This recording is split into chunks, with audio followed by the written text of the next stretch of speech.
What's up, guys? Steven Spikes at spikessignal here, and today I wanted to talk to y'all about the importance of having a practice schedule. Now, what do I mean by practice schedule when it comes to playing an instrument? I'm getting at either something written down on like a note in your phone or something that you just make mental note of in your head very carefully that tells you what you're going to be spending each chunk of your time doing in a day when it comes to practicing your instruments. An example would be something like writing down or having in your head that for 15 minutes every day or every other day, you're going to be practicing tapping, and the next 15 minutes for a block of a 30-minute practice schedule, you're going to practice scales or practice a song that you're working on. You might be wondering, like, what's the relevancy of this? Why have something like a practice schedule in the first place? Well, I'm going to answer that question with a little bit of my own experience as to why I found it necessary to create one. So for a very long period of time, I would sit down with my guitar at night after school and kind of play whatever I just felt like playing at the time. That might have been trying to learn a new song I was working on over tab,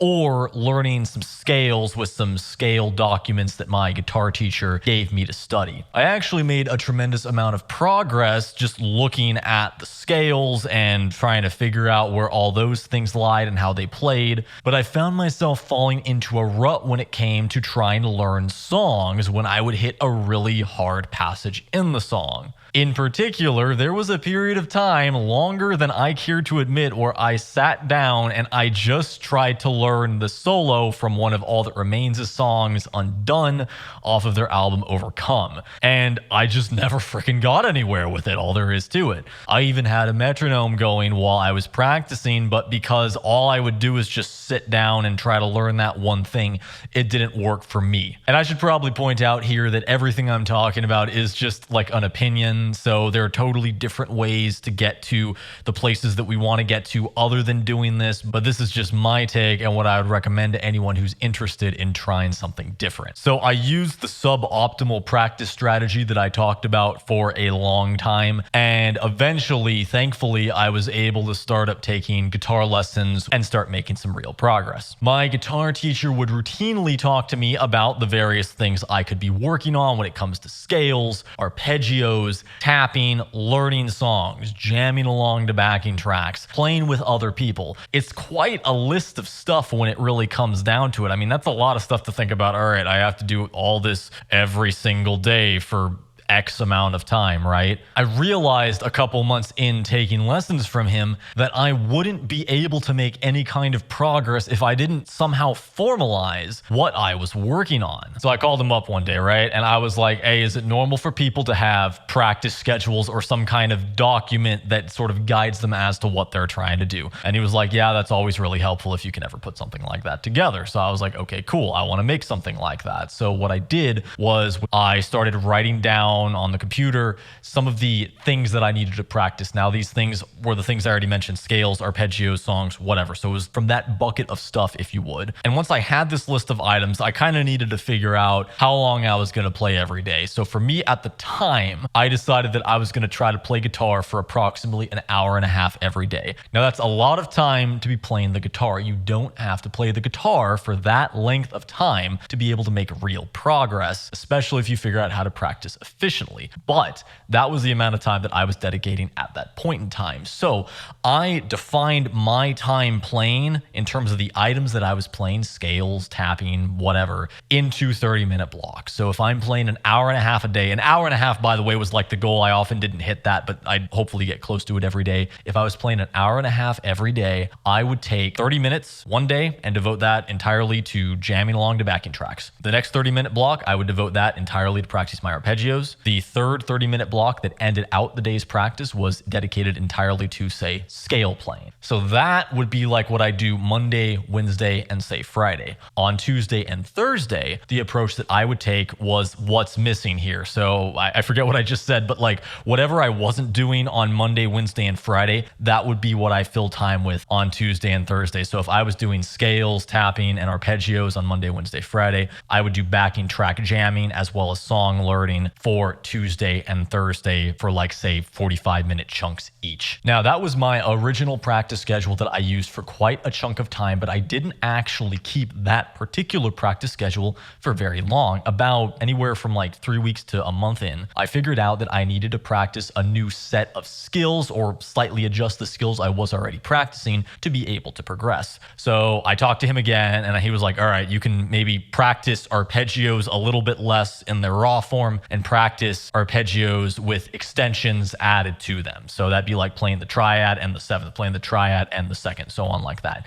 That's what you can do. Like, okay, so I updated that in the document that I was putting my practice schedule in. Some amount of time passes once again, and I need to update again. So I had another conversation with him and I updated. And eventually I had like 15 different practice schedules that were all refinements based off of how my skill had grown in the time that I had started doing practice schedules. Now, this was pretty cool because I was able to see my progress in a very literal form. Every time something on that practice schedule either got old or too easy, or I knew I was ready for something new, I would update it, and that is like the defining marker that I was making progress. So it created this cool situation where it was simultaneously more organized and I had to think less about what I was practicing a day because it was already written out to me, but it was also motivating to practice more. So a really awesome kind of like double win situation. Now, what I had just outlined here was a very formalized process where I would actually write down what I was doing on what day for what block of time. That kind of thing is not going to be for everyone. And eventually I did actually get out of being that methodical in terms of the writing for a more generalized practice schedule, if you would. So I'm going to talk a little bit about that right now. So what I've been doing for a very long time recently is in the morning, I practice playing songs. I'll try to get certain songs down to the letter. For other songs, I'll try to improv over, which gets kind of into that idea of practicing with backing tracks, which is a very useful skill to have and a very improv-based way to gain ability. In the afternoon is when I practice various techniques. Several of those techniques that I mentioned before, scales and arpeggios and stuff like that, that along with inversions as well as interval distances are now things that I work on in the afternoon. And I've been able to cram that practice roughly into an hour, thankfully. So I could just kind of know in the morning, I'm working on songs. I'm going to be refining my musical memory in that process when I am learning new songs. In the afternoon, I work on technique stuff that often doesn't even really involve using a metronome, which, you know, maybe that could be bad from a certain perspective. But what I do in the afternoon is try to get down where my fingers need to go to hit certain chords, to hit certain extensions, to hit certain interval distances. That's all done in the afternoon. If I have time in the afternoon, I also work on my sight reading skills then. So that's not something that I do every day, but when I have time and when my hand allows it, when it's not hurting, I fit that into the afternoon time frame as well. Later at night, I know I'm typically going to be practicing piano as well as singing stuff because that's just kind of what I've been doing. So now I haven't written any of that down, but I just kind of know on the weekdays that's what I'm doing. Now on the weekends, I actually play less guitar, or I'm starting to play less guitar myself on the weekends for hand health so as to not create tendonitis type carpal tunnel issues. But I also get with people on the weekends and play music then. So that's my practice on the weekends. So I don't really have anything formalized on the weekends. I just do whatever I can. Sometimes I'll play piano on the weekends. Sometimes I'll practice singing a little extra on the weekends, but the weekends are very loose and can kind of be filled with anything that I want, sort of. Now, as an example of how a practice schedule will be ever evolving, I'll tell you how it's evolving right here and now. I recently have started having a lot of pain in my median nerve area. That's right here. You get that pain from playing guitar too much, basically, and it is the thing that leads to carpal tunnel. So I need to change up what I've been doing because I've been playing guitar in such heavy defined blocks, like in the morning and the afternoon. It's hurting my hand. If you're curious how I'm changing up my practice schedule now, basically I'm just going to spread out what I did in these morning and afternoon blocks throughout the day. But the point is, it is a continually evolving thing.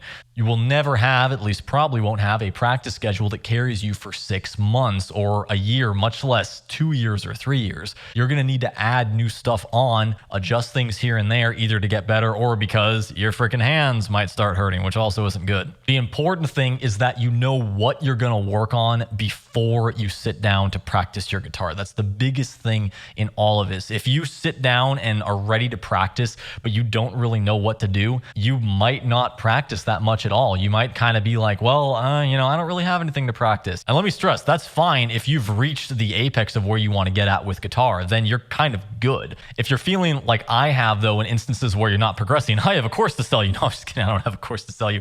If you're feeling like you're not progressing, having a practice schedule, knowing what you're going to do before you sit down to work on it can help a ton. If you're learning the song, define that at this point in time, I'm going to sit down and I'm going to work on this song, just this song, maybe even just these couple riffs in this song. And that might take 5 minutes. That might take like 20. And if you're pushing into 20 or 30 minutes, make sure to take some light breaks here and there so you're not messing up your hands and hurting yourself. Lastly, I want to stress that a practice schedule can include absolutely everything. It doesn't have to be just techniques. It doesn't have to be just songs. It can involve multiple instruments. It can involve sight reading. You can build breaks into your practice schedule. You can have defined times of day that you practice. You don't need to have defined times of day to practice if that encumbers you. Basically, you want to try to, as naturally as possible, yet with structure, fit in what you know you need to practice, what you want to practice, without trespassing on your hands' abilities when it comes to health, as well as your lifestyle. And a practice schedule can be a way to do that. You don't want guitar getting in the way of your life. You want it to be a part of it. And when you are playing, you don't want to have to think about what you're doing. Knowing what you're doing before you sit down can be the thing that helps a lot with that. So I hope you guys got something out of that. If you did, I would really appreciate y'all subscribing as well as liking the video. I recently put out a cover of a new Parasite Inc. song called Cyanite Dreams. So if you want to check that out, I'll put that somewhere up in here, I guess. I also have an Instagram and a TikTok. So if you want more of me, feel free to follow me on those platforms as well. And I'll see you guys next time right here on Spikes Signal. Thank you.